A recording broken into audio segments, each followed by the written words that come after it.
जय माता की दोस्तों। नवरात्रि इस बार 9 अप्रैल से लेकर 17 अप्रैल 2024 तक है। आप बाहर रहते हैं और कम सामान में बिना ज्वारे बोए बिना कलश स्थापना करे भी आप पूजा कर सकते हैं।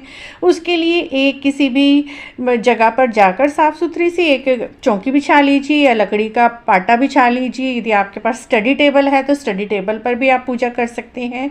कोई भी लाल रंग का कपड़ा बिछा लीजिए।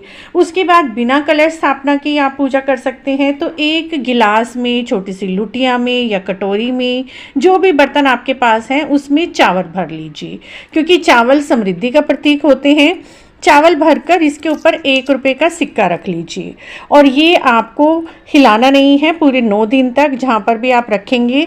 और कुछ फूल का आसन देकर आप इस कलश को अपनी पूजा में स्थापित कर लीजिए। तो ये थोड़े से हम फूल रख लेते हैं और यहाँ पर अपने कलश को हम स्थापित कर लेंगे। बाद में इन चावलों को आप अपने खाने में प्रयोग में ला सकते हैं या दान दे सकते हैं। तो ले लीजिए शेरावाली माता की, और जिसमें इसमें तो 9 रूप हैं दुर्गा माता के। यदि आपके पास माता की कोई भी मूर्ति नहीं है, फोटो ले लीजिए या फिर कोई चार्ट ले लीजिए या पोस्टर आते हैं।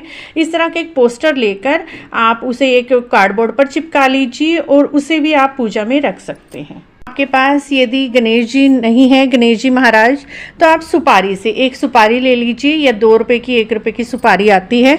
इसी से ही हम अपने गणेश जी को बना लेंगे। और पूजा में गणेश जी का महत्व है, तो थोड़े से चावल के आसन देकर हम अपने गणेश जी को विराजमान कर लेंगे। उसके बाद हम सभी को तिलक करेंगे, मोली चढ़ाएंगे, चावल अर्पित करेंगे और फूल अर्पित करेंगे। तो देखिए, हम सबसे पहले अपने कलश पर तिलक करेंगे, गणेश जी महाराज को तिलक कर देंगे, अपनी माता रानी को तिलक करेंगे। माता रानी को सिंदूर अर्पित करने के बाद थोड़े से चावल अक्षत चढ़ाएंगे, गणेश जी को अक्षत चढ़ाएंगे, अपने कलश को अक्षत चढ़ाएंगे और उसके बाद दीप प्रज्वलित कर लेंगे। दीप प्रज्वलित कर लिया है मैंने। तो ये देखिए, पूजा में दीप आप अवश्य ही जलाएं। चाहे आप अखंड दीपक नहीं जला पाते तो ऐसा नॉर्मल दीपक जलाएं जो कि आपकी पूजा तक जलता रहे या कुछ घंटे तक जलता रहे। उसके बाद मित्रों, हर जगह माता की चुन्नी मिल जाती है, तो इस तरह की एक चुन्नी लेकर माँ को वस्त्र रूपी चुन्नी आपको अवश्य ही अर्पित कर देनी है। तो देखिए, हमने माता को चुन्नी अर्पित कर दी है और सभी को हम मोली चढ़ा देंगे। गणेश जी को वस्त्र रूपी मोली अर्पित कर देंगे, अपने दीपक को भी मोली हम अर्पित कर देंगे। कलश के ऊपर हमने पहले ही मोली बांध दी है। उसके बाद अपने आप को भी आप तिलक कर लीजिए और थोड़े से चावल लगाकर अपने हाथ पर मोली बांध लीजिए। उसके बाद मित्रों, धूप दीप जलाने के बाद हमें एक धूप भी जला लेनी है। तो देखिए, हमने धूप भी पूजा में प्रज्वलित कर ली है। धूप दीप तो आप पूजा में अवश्य ही जलाएं।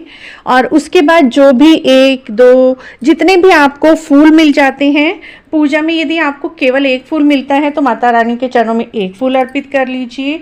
अगर ज़्यादा फूल मिलते हैं तो ज़्यादा फूल से भी आप पूजा कर सकते हैं। अगर फूल नहीं मिलते हैं तो बिना फूल के भी आप पूजा कर सकते हैं। ऐसी कोई बात नहीं है कि आपको फूल मिलेंगे तभी पूजा होगी। बिना फूल के या 1 फूल से भी आप पूजा कर सकते हैं। इस तरह से हम कुछ फूल भगवान जी के चरणों में, माता रानी के चरणों में अर्पित कर देंगे। उसके बाद जितनी भी आपको दक्षिणा मिलती है, दक्षिणा अर्पित कर दीजिए। तो दक्षिणा भी आप पूजा में अवश्य ही अर्पित करें। 10 जितने भी मिलते हैं आपको, 10, 15, 20 रुपये जितने भी आप चढ़ाना चाहते हैं, या कुछ सिक्के चाहते हैं तो कुछ सिक्के भी अर्पित कर सकते हैं। उसके बाद यदि आपके पास कोई मिठाई नहीं है तो आप ये नारियल, मखाने, पंचमेवा या 2-3 मेवे जितने भी मिलते हैं, आप माता रानी को भोग स्वरूप मेवे अर्पित कर दीजिए। और पताशे का माँ को भोग बहुत ही प्रिय है और पताशे का भोग भी आप अर्पित कर सकते हैं। इस तरह से सरल विधि से यहाँ पर बैठकर आप पूजा कर लीजिए। उसके बाद यहीं पर बैठ के अम्बे माँ की आरती कर लीजिए, गणेश जी की आरती कर लीजिए। यदि आपको आरती नहीं आती तो आप अपने फ़ोन पर भी चलाकर सुन सकते हैं और नवरात्रों के सरल विधि से 9 दिन के व्रत कर सकते हैं, बिना कुछ सामान के, बिना ज्वारे बोए, बिना कलश स्थापना के। आपको ये चौकी 9 दिन तक, जब तक आप कन्या पूजन नहीं करते तब तक इसी तरह से सुबह शाम पूजा करनी है। 9 दिन के बाद ही अपनी चौकी को उठाना है, कलश को उठाना है। बाद में अपनी माता की फ़ोटो को आप मंदिर में रख लीजिए, दीप आप मंदिर में यूज़ कर सकते हैं। खाने पीने का सामान आप हर रोज़ सभी में वितरित कर दीजिए और चावल या तो आप दान कर लीजिए या फिर आप अपने भोजन में भी इसे प्रयोग में ला सकते हैं। इस तरह से आप बिना ज्वारे बोए, बिना कलश स्थापना करे भी माता रानी की पूजा सरल विधि से कर सकते हैं। आपको यह सरल विधि कैसी लगी? अगर अच्छी लगी है तो आप हमारे चैनल को इसी तरह की और जानकारी के लिए जरूर सब्सक्राइब करें। मित्रों, माता को जल भी जरूर अर्पित करें। मैं जल चढ़ाना भूल गई थी। इस तरह से माता को पूजा में जल भी आप अवश्य ही, एक गिलास पानी का आप अवश्य ही अर्पित करें और जल का छींटा देकर आप अपनी पूजा को संपूर्ण करें।